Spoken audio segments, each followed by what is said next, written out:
We are delighted to have you listen to Apostle Osbert Ojago's ministration. We're confident the same will help you navigate successfully issues of life and be heaven-bound in the fullness of time. In Jesus' name. I want us to open our Bibles to Romans 8:19. Romans 8:19. Can somebody read for us? I've titled this sharing Glorious Manifestation. Amen. Can somebody read for us? If you are there. For the earnest expectation of the creature waited for the manifestation of the sons of God. Read it from. Does anybody have a? This is King James. Do you have Amplified Bible? It goes this way: the creation awaits in eager expectation the manifestation of the sons of God to be revealed. I don't know if that makes sense to us. I want us to underline the following: eager expectation. Eager expectation. Then the sons of God. The sons of God. Sons of God. Eager means, the first thing to underline is await. That means everybody on earth is anticipating and anxiously waiting for the manifestation. What is manifestation? It means revealing. It means that the thing is already available, but people don't know. I don't know if I'm making sense. Mm-hmm. So I want you to note eager. No, first is to note await, then eager, anxiously as expectation, then the sons of God. Who are the sons of God? Sons here means both men and women. So who are the sons of God? Can anybody answer me?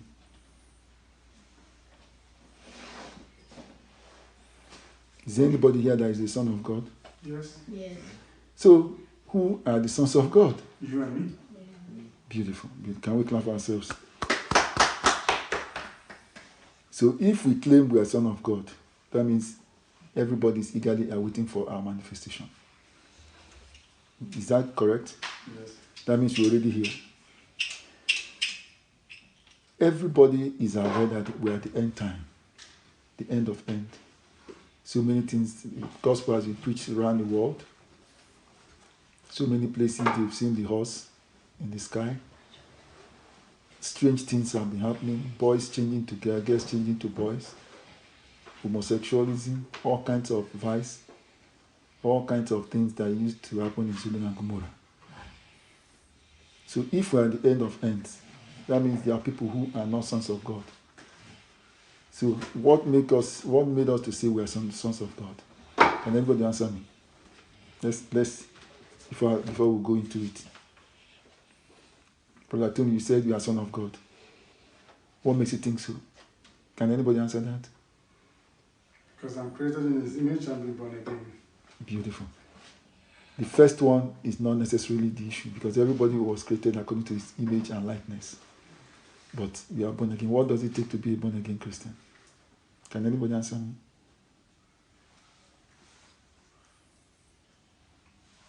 Why do we consider ourselves born again Christian? Because you need to be a son of God. You need to be a born again Christian before you become a son of God.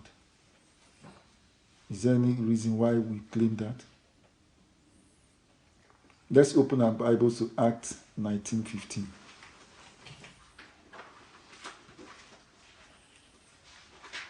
We remember when Paul was doing miracles on behalf of Lord Jesus Christ.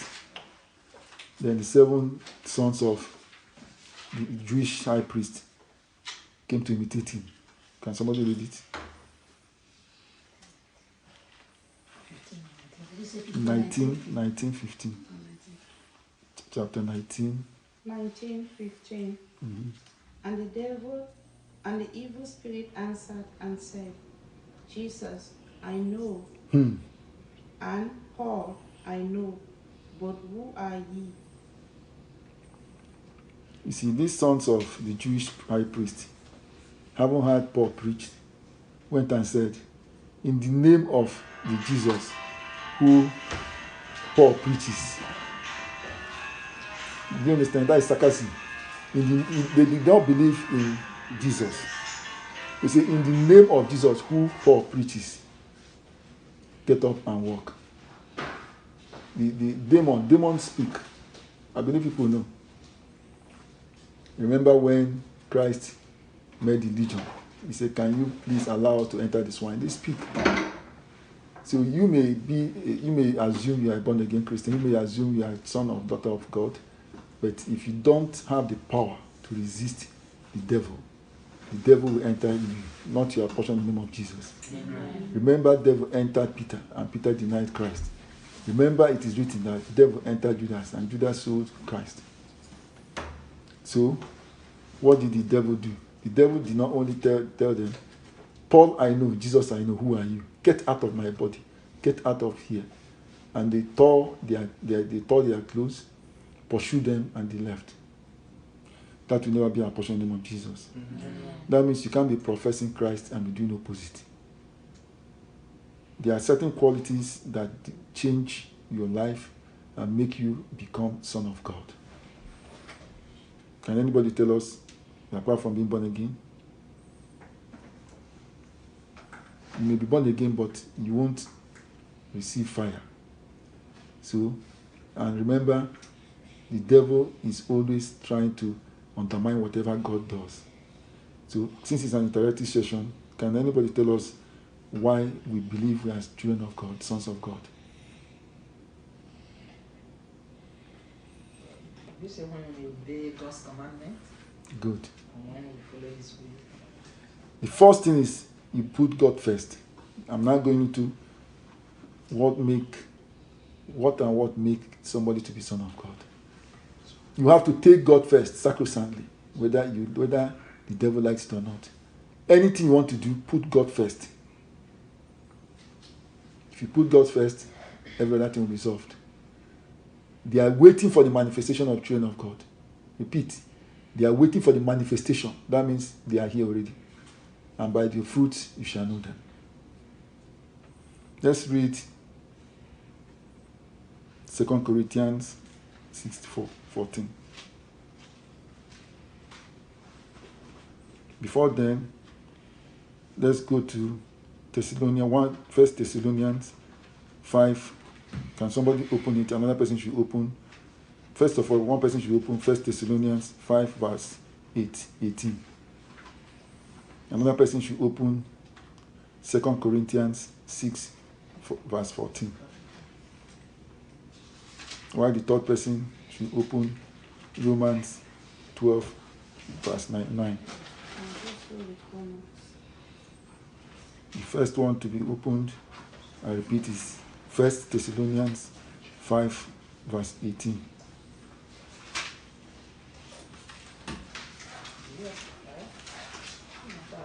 You confused me. The first one. Remember the first one we read. Okay. Is 2 Corinthians 6:14. Okay. 5 Thessalonians 5 says, in everything give thanks, for this is the will of God in Christ Jesus concerning you. That means we should be anxious for nothing.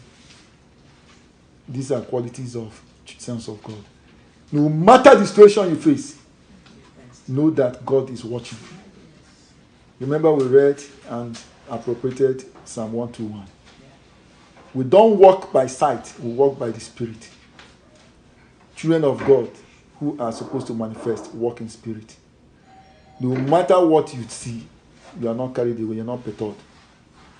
Because for everything on earth, there's a purpose. For everything on earth, there's a purpose. The second person should open the next. The Bible tells us we should not be of equal yoke with unbelievers. So, the next reading. 2 Corinthians what? 6:14. Pray. First thing, okay, read it first before I can analyze it. That's 14, is it? Yes. 6:14, isn't it? This is 6:14. 2 Corinthians 6:14. 6:14. 2 Corinthians. I read in Jesus' name. Amen. But he not unequally yoked together with unbelievers. For what fellowship had righteousness with unrighteousness? That And means, what, okay, go on. and what communion had light with darkness? It tells us that for you to be son of God, you are the light of the world and salt of the earth. You are the light of the world and salt salt of the earth. If you lit a candle, you can't put it under the table. It will defeat its purpose. So if you are the light of the world, you should live an exemplary life, such that people will say, him, like we pointed out from the devil, that him or she is of God. So we must continually on daily basis renew our relationship with God. These are the reasons that will make us. In law, we say, he who comes to equity comes with clean hands. And of course, by the stripes of our Lord Jesus, we've been made whole. Okay? If you are to be called son of God, you should live differently from unbelievers. Because if you are of equal yoke, nobody will be able to differentiate you from unbelievers. We pledge, can we say, we pledge to live life according to God's dictates. In Jesus' name. Next reading. Romans what? Romans 12:9.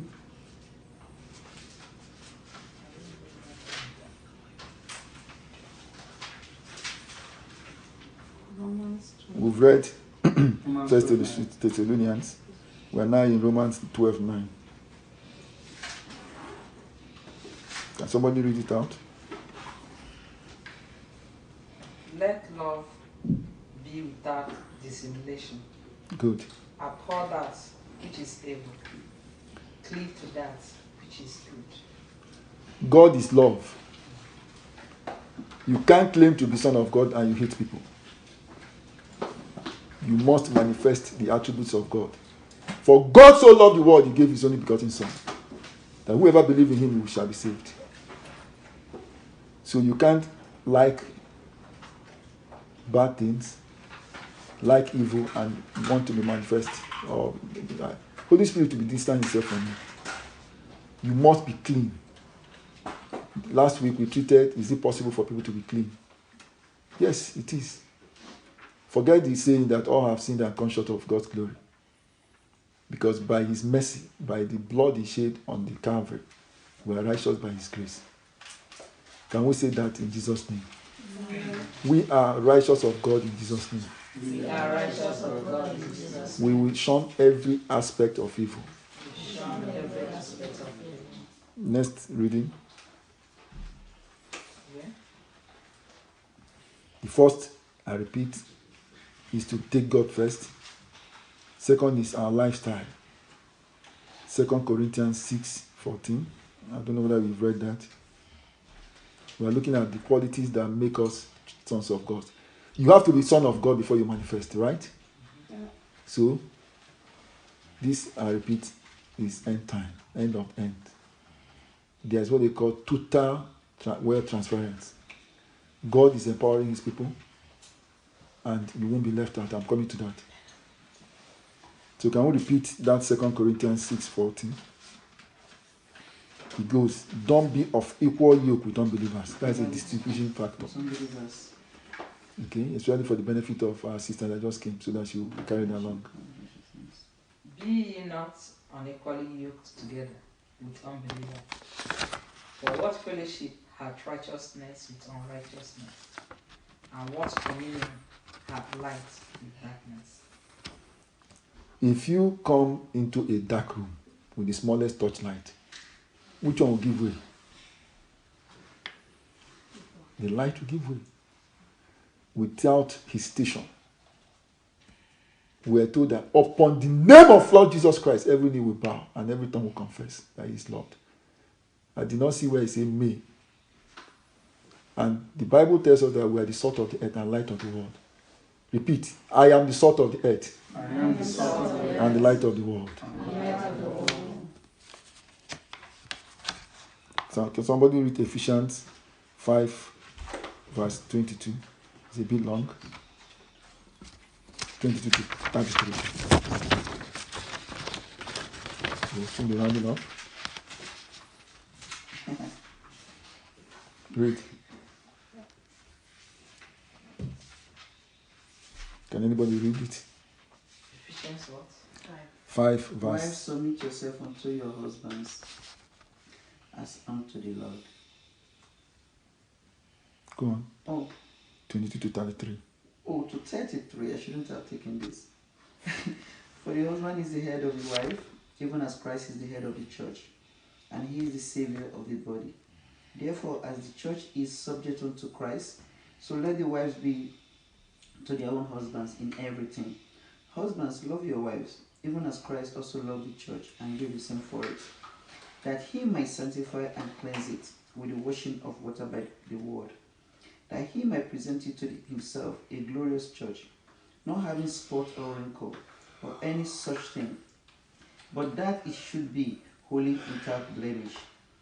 So ought men to love their wives as their own bodies. He that loveth his wife loveth himself. For no man ever hated his own flesh, but nourisheth and cherisheth it, even as the Lord the church. For we are members of his body, of his flesh, and of his bones. For this cause shall a man leave his family, father and mother, and shall be joined unto his wife, and they shall be one flesh. This is a great mystery, but I speak concerning Christ and the church. May the Lord bless all the word. I believe we understood what that meant. The devil is devastating marriages. I deliberately brought it out. There is total spiritual breakdown, especially in this territory.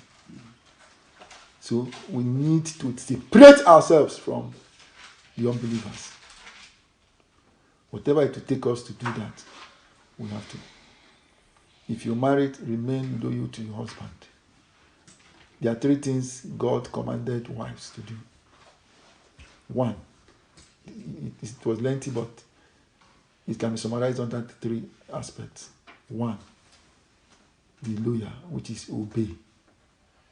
2, your own husband. 3, in all things. It's a command. I don't understand the 2. The first one is be obedient. 2, your own husband, not another person's husband.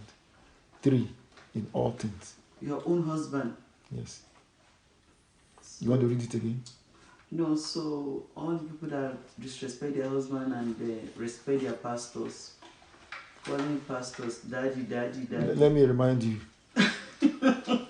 God screaming at their husbands at all. you see, that's why Holy Spirit said I should bring it out. The first marriage was consummated by who? God. But when they sinned, when Eve made Adam to sin, having to be orchestrated by the devil, God came into the garden and said, where were you? Who told you to do this? He said, the wife you gave me. What did he do? He took the blame back to God. It was after then I read in the Bible that God removed himself from marriage in terms of fixing people. He can encourage you, this is your spouse to be, but you have to work towards that. Not fetishly, but with constant obedience to God. And that's why God now says, he who finds a wife. You know, Adam was never saddled with the responsibility of finding a wife. As a matter of fact, he didn't know there was a female inside him until God brought it out to be his helpmate. I'm not saying you should not be respectful to your pastor or anybody who is your senior or even your junior or your spiritual father. But the commandment is sacrosanct. your own husband in all things. I don't know if you understand. Yes. Any pastor that tells you that he is more important than your husband is a fake pastor. Because God himself did not tell you that he's the head of the family. God said the man is the head of the family. The man is the head of the family. The man is the head of the family. While him, God, is the head of the church, and the man reports to him. After the fall of Eve and Adam. I repeat, any pastor that tells you anything the contrary is going against the word of God. So, obey your own husband in all things. If you remember how Sarah obeyed Abraham and was able to control Abraham 100%. Can you imagine a wife telling your husband to sleep with her housemaid? It's an aberration. But he obeyed because Abraham was being called Lord. There was unadulterated responsibility and respect. If you respect your husband, you get the best of him. And that will be our portion in the name of Jesus. Amen. Men, love your wife unconditionally. Unconditionally. Unconditionally. In everything, love your wife. In everything. That means we have to keep on forgiving. But let me quickly point out, even though God hates divorce, he also gave reason why a man may divorce a wife, which is under adulteration, idolatry. So I call on men, whoever that's going to be under the influence of this administration worldwide, to love your wife unconditionally. Just like God, Lord Jesus Christ, loves the church unconditionally. Do we agree? Yes. Number 7. What will make us become sons of God? I agree we've already admonished ourselves to be sons of God. But if you are a son of God, without this, you are fake. The next seventh point is fellowship with your brethren. You can't practice God, you can't love God, you can't submit to God alone. There is power in fellowship. No wonder we believe in the Trinity. God the Father, God the Son, and the Holy Spirit fused and became one. Though they are one, they all have the responsibilities and they have hierarchy. God the Father, God the Son, and God the Holy Spirit. So, what does that tell us? There is power in correlation. There is power in relationship. You make friends with those who will bring you up if you fall down. Mm-hmm. If you make friends that will encourage you to fall down and go back and castrate you, you are digging your grave. You have to be selective. What does that person profess? Is the person fake? Is the person real? Don't make friends because of money. Don't make friends because of what you can get or what you can give. That is not love. It's only when you mix with your fellow brethren who are of equal responsibility and godliness that you grow. We're not talking of financial growth or financial handicap. We're talking of Christian behavior. In conclusion, it pays to worship God. That is the truth. If I can be telling you people about God, Jesus is real. It is real. He is real. He's closer than what you can see. If it's not, I won't tell you. And guess what? He just told me, he just reminded me something. That the most important one is preach my gospel. Mark 16:15 says, go into the world and preach the gospel of God. He's just told me and reminded me to tell you people that it's only that way you can inherit kingdom of God and have a mansion. He told us in his father's palace, paradise, there are so many mansions. And he repeated it. If it is not so, I won't have told you. That means double emphasis. We have to pledge to win souls. If you make $1 trillion, it doesn't make any difference to him. It will make any difference to you because you are not the owner. God has hidden 3 things from us: when we are going to die, how we are going to die, and where we are going to die. It's inevitable that every living mortal will die. Will die. It is not history that people have died. It is news. Where are they heading to? What will it profit a man, we say, to win the whole soul, to earn the whole money on earth and lose his soul? God does not give us ownership. He gives us responsibility. He gives us management. Silver, gold, diamond, platinum, he planted everywhere scatteredly beneath the earth. For who? Not for him. He's not interested in that. He created them. He doesn't need them. For children of God.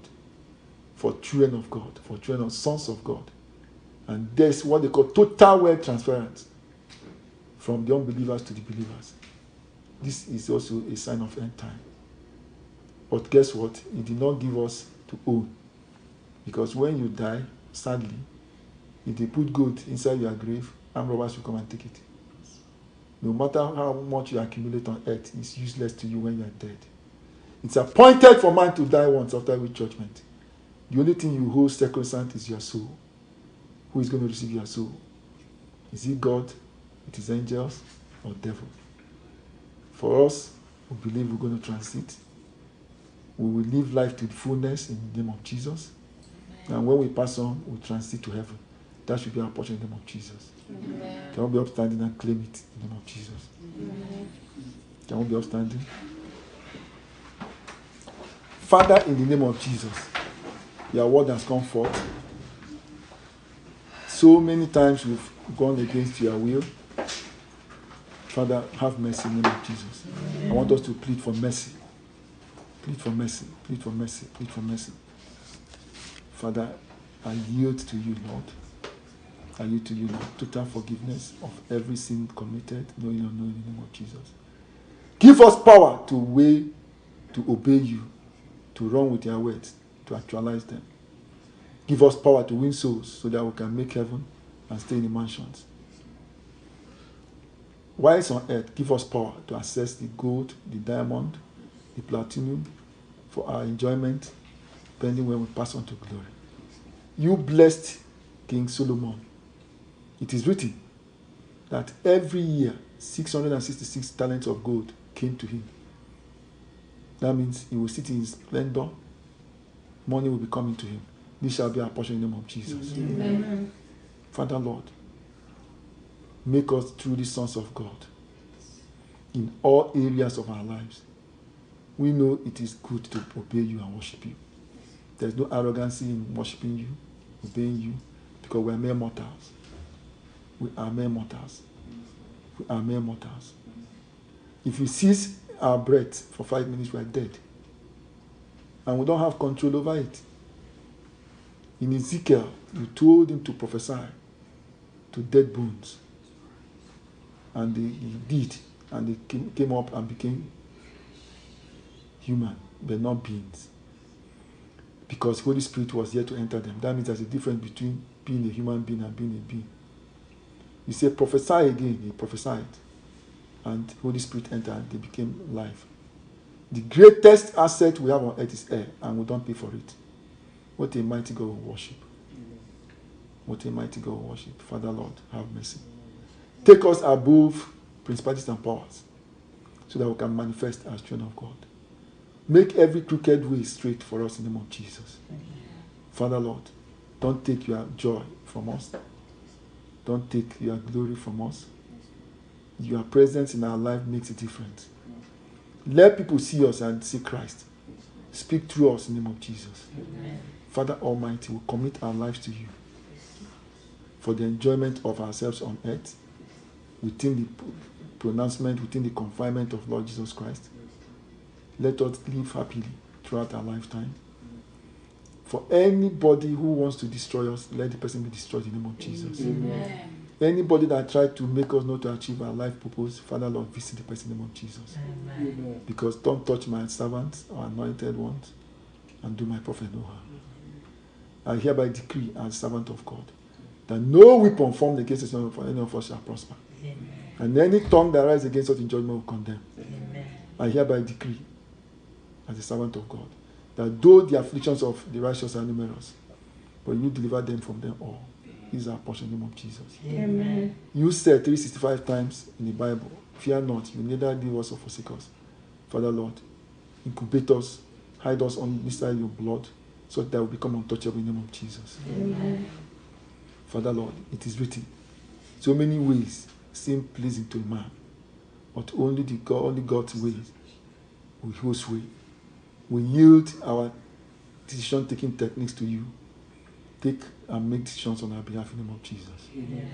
Father Lord, continuously incubate us and make us enigma